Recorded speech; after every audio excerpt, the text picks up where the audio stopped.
Welcome back for another book review. Today we are talking about this one. So this is From Here to Eternity, Traveling the World to Find the Good Death by Caitlin Doughty. Again, she is Ask a Mortician here on YouTube. I have listened to her books on audio, but I decided to read the physical books because I knew there were some details that I just wanted to refresh on before I finished up my death book, and she's like the queen of the topic of non-traditional deaths. So this is her second book.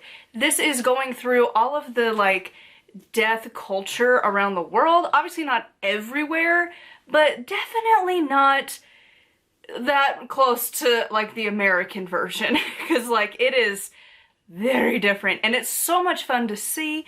Some of them you're like, God, why don't we do that? And then at the same time you're like, I don't know that I could handle that. Like there is just so many interesting things. Because really the thing about death is we don't talk about it that much. Especially here in like the US, like that is just like a taboo topic. And like you have news articles everywhere.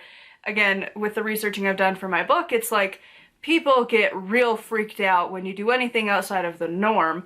And it's like, but why do you care? You can choose not to do that. But I want to. Like, if human composting became a thing here, it would be pretty high up on my options. It's not legal here.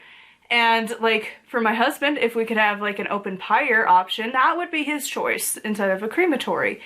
But again, not legal. The only place, I'm pretty sure that it's legal in the United States to have the, like, open pyre is in a small little town in Colorado. And this book does talk about that. And I think this is a much more accurate representation than the pagan book. So in a book I talked about sometime in the past, I don't remember how long ago it's been. I think it was October actually, but I'm not exactly confident in that. But it was the Pagan Book of Living and Dying by Starhawk. And in that book she had talked about having a outdoor cremation, but not exactly legal. This is the legal edition, and she goes through a lot more of the logistics of it than the pagan book did.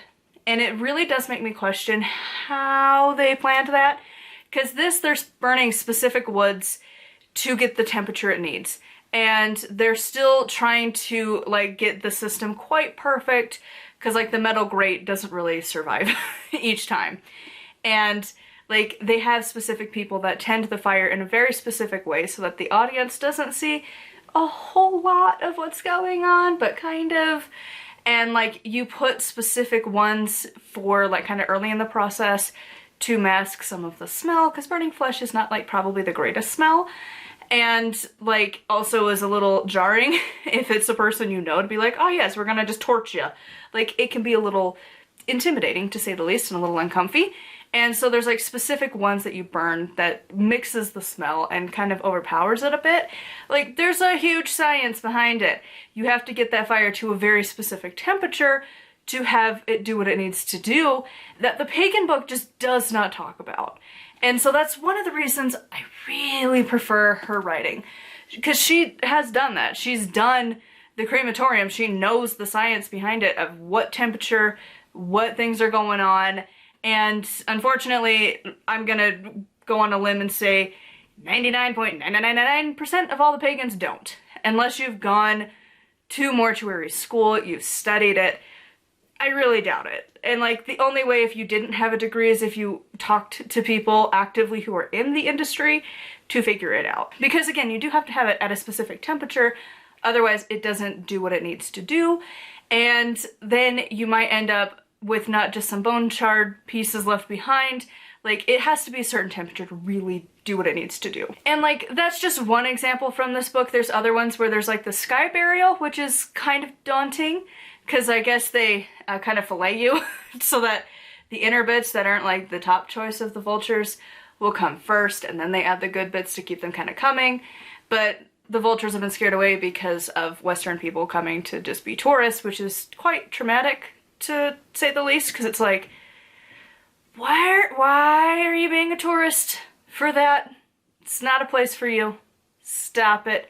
And there's another one, I can't remember what country it was, that, again, another death ritual has become a tourist attraction, which feels really weird. Like, I don't see why you would have a death be a tourist attraction. Like, as a tourist, why why would you think that's okay? And like, if you're invited to go, that's one thing, but to like not, like the way she described it was like this lady with her iPad being like, oh my god, and you're like, stop it. Because you know, if you did that to whatever, more likely than not Christian, services, if somebody else did that, you would be livid. But because they're not, and it's some taboo thing that you're like touristing, it's fine. Like, it's just, people suck. Moral of the story. But like, I would be more like the author who's just like, oh my god, this is, whoa. But like, you know, staying where you're supposed to be and just observing quietly, not being in the way. And like, there's just so many fun things in here.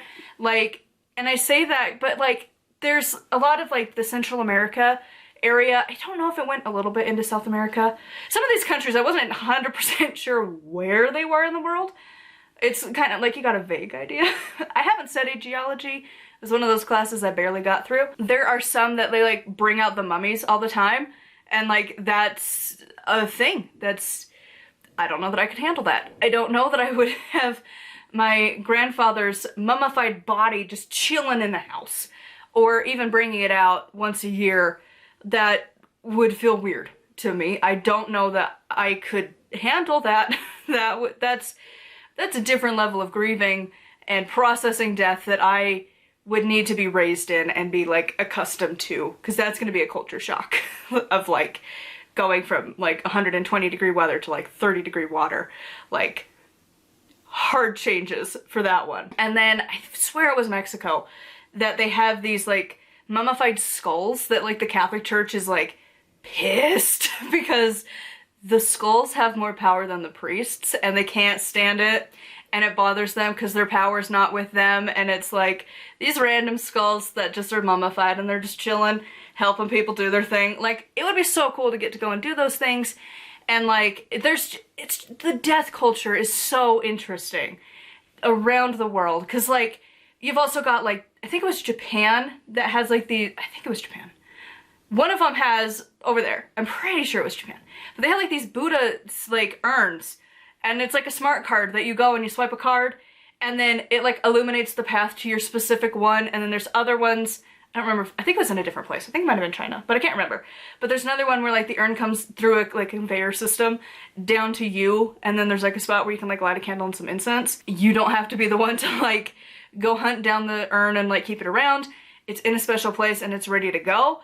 Like, it's so fascinating to see how other people handle things when it, like, especially for heavily populated areas. Like, it's just so interesting. My morbid curiosity was definitely pacified reading through this book. I could read it multiple times over and still be entertained.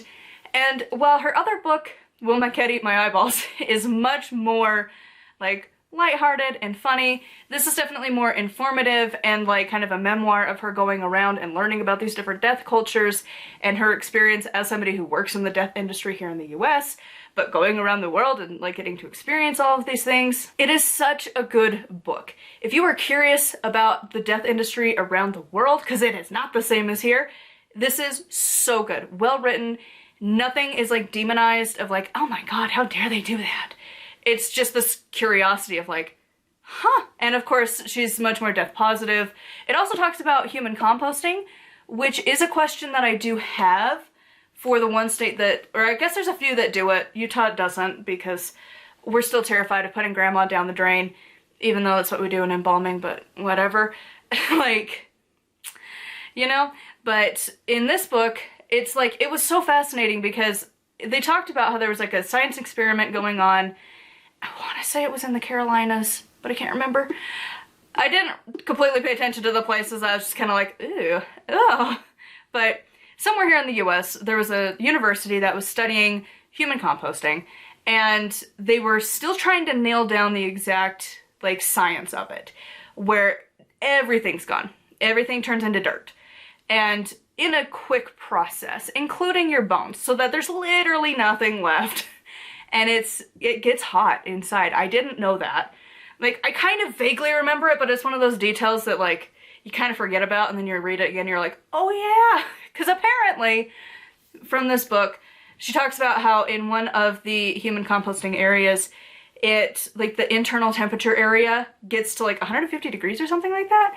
Which, I mean, isn't like horrifically hot, but also it's like, damn, like we get pretty toasty apparently in the dirt. But reading this and then like going onto TikTok as I'm in between reading and having the Terramation group in Washington talk about theirs and how it's like nothing remains, the bones are gone, and that's what they were trying to do. And it's like, dude, in like 6 years, it's gone from trying to managed. Like, it is just so fascinating.